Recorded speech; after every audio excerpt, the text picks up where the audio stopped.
Hi, this is Justin Kantor. Is this Iyaz? Yes, it is. Hey man, sorry, I'm doing this through Skype and I was having a couple technical difficulties setting up the ringer on here. Is this? Cool. Are you still cool to do it now? Yes, it is. Okay, cool. So how's it going, man? How are you feeling today? I'm feeling good. I'm here on the road, going from bouncing around from interview to interview. Typical day. Yeah, kind of draining, right? Very. Yeah. Um, so how did you come up with the name Iyaz? The name Iyaz was actually my godfather's name. It means the boss, the head kahuna, the one in charge. And I always used to be with him when I was younger. They called me Iyaz. Oh yeah. Years later, yeah, a couple few years later, I'm not so many. So now you got Iyaz. Oh, okay, that's cool. So you were like the kind of like the junior one, and now you're the head honcho. Exactly. I'm the boss.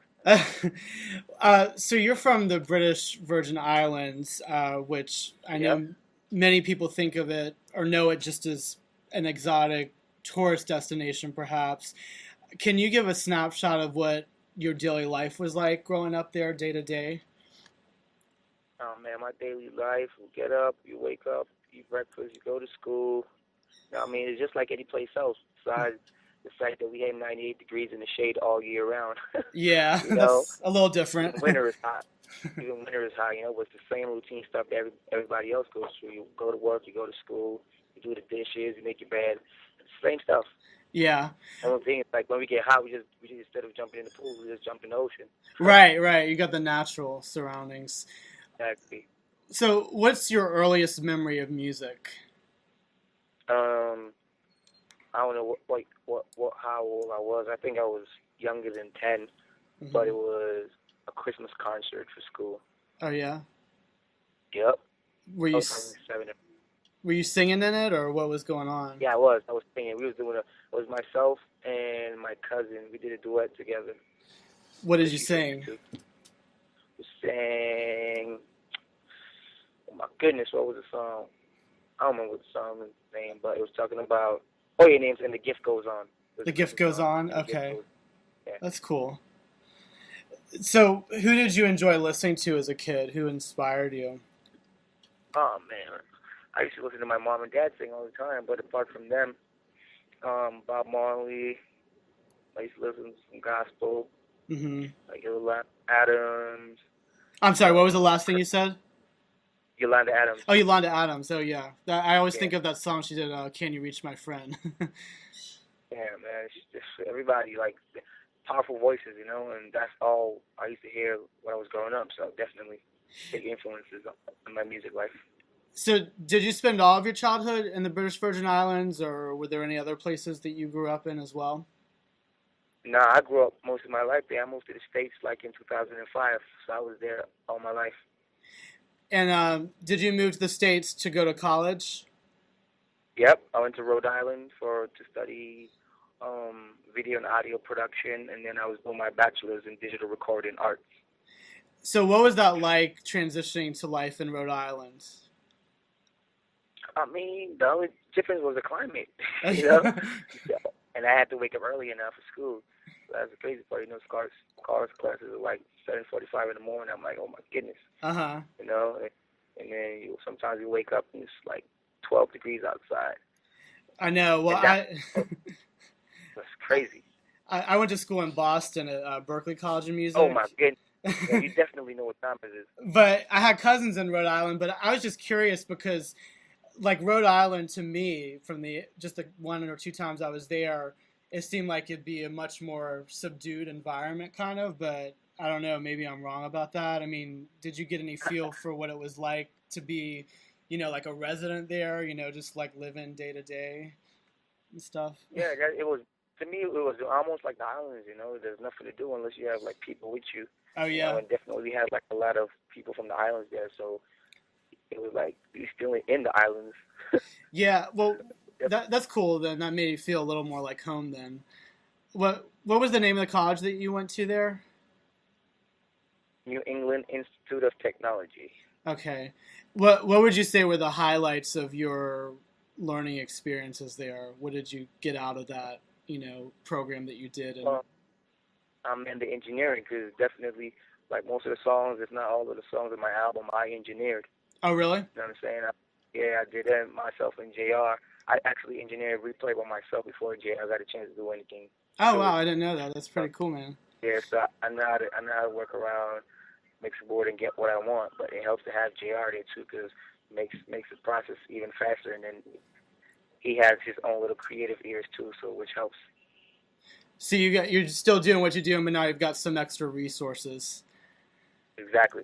So, from what I remember, the first time you broke out was a couple years ago. As far as with a song of your own, which was "Island Girls," which was with Young Yep. Diction, um, Yep. and then you kind of, I mean, was that like a song that you had released by yourself, like back home, or what was the story behind that first That was just shot a of song. yours? That was just a song that we did for the fun of it, Mm-hmm. and then we put it on all our MySpace, and then the song took off. Mm-hmm. We was just having fun with it, and Yeah. then the song just took off, and we just followed it. And was it from that song that Sean Kingston ended up contacting you? Was that like what Yep, it was drew from him that to? song I started getting the messages from Sean Kingston, like telling me he loves my stuff, he loves my music, he want to work with me and all types of stuff.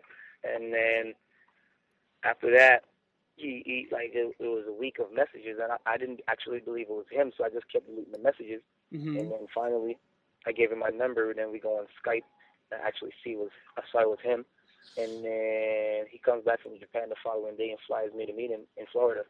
Oh, wow. So it happened in a really quick time frame then. Yep.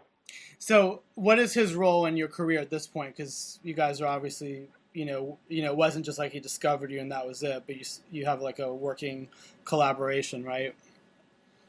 Actually, now it's like how Replay took off. I'm so far left, and like he's so far right. Like, Oh, yeah.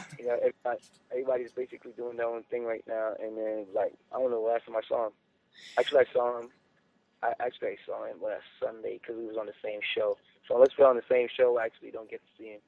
Wow. But are you signed with his label? Because I know you do stuff with JR's label, but Yep. is his a part of it too? Yep. What's the name of his label that he's got you on? Time is money entertainment. Time is Money. Time is money entertainment. Okay. Yep. And was the first song that you guys did together? Well, one of the first ones I heard was like "Talk What They Want," where you sampled the "Take My Breath Away." So was that? One of the first ones that I ever did was oh my god, what was it? It was the remix to some song. I forget what the name of it was. Because I know that one had like "Take My Breath Away" like sampled on it. Yeah. Yeah, I enjoyed that one a lot. That was cool. So and you did another one before you got to your big breakout. You did one with Kevin Rudolph, "Damn They Hot." Yeah. I had to put my island twist on that. That was begging for island twist, you know? Yeah, I that one was really cool. It was a real like distinctive kind of style from that being on there, I think. Definitely. Well, so how did Definitely. Replay come about then? What made you decide Yeah, to? man. What, Pardon? how did Replay come about? What made you decide to release that as your first official single? Oh man, that song actually leaked. Oh, that yeah? song actually leaked, and it started to take off, and then we just followed it, basically. Mm-hmm. You know, I did it like last year, February, March, and with myself in Rock City. Mm-hmm. They signed in the scope. They're also from the Virgin Islands, just like me. Okay. Myself. And the song just got out there somewhere. I was in Vegas, and then before you know it, we was on the road. Yeah. Performing it. So were you prepared for you when it took off? Were you ready for the reaction that you got to it? Pardon? Were you prepared for the reaction that you got when it ended up taking off like that? Definitely, I was. You know, I didn't expect it because being from where I am, I didn't expect to see so many people going crazy over my craft. You know, over something that I put my love to and put my heart to. So Mm-hmm. definitely the fact that you have all these kids going crazy. Oh man, there's nothing but love, and I have nothing but love for them. So you'd say you've adjusted to it pretty well to the success that you're having. Yeah, I try. Yeah. I try. So